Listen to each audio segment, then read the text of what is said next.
Para sa mga kababayan natin na mahilig kumain po ng bulalo dito po sa Metro Manila, meron po dito sa Indomingo Street, San Juan, Metro Manila mga boss.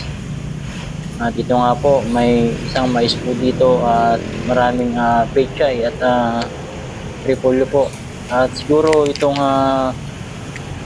karne po ng baka siguro nasa 3 or 4 dahil naubusan na po ng bone marrow, kaya ito na lang po yung naibigay nila sa amin. At kung mapapansin mo natin na hindi po masyadong mamantika po yung bulalo po nila. At ito naman po yung tokpat baboy mga boss, 65 pesos po.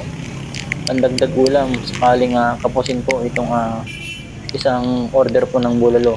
245 pesos po mga boss. Yan po. Good for 2 person po ito mga boss.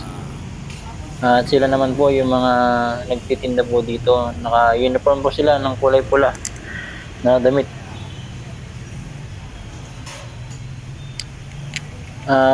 24 hours daw ito mga boss. Kaya marami silang nagiging customer po dito. Kahit gabi. Yan po mga boss. Alas 9 po ito ng umaga. Dito na nga po yung mga presyo po ng ibang paninda po nila dito. Yung bulalo to 45, tukot baboy 65, beef paris 155. Dito po yung dining po sa loob mga boss. At mayroon ding parking space po dito po sa harapan nila. Yan po yung the original paris po dito sa Indomingo, San Juan City, Metro Manila.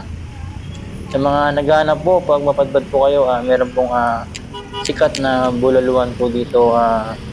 At pagkakalam po ito, matagal na po ito mga boss na nandito. Yan po, at maraming salamat po sa panonood.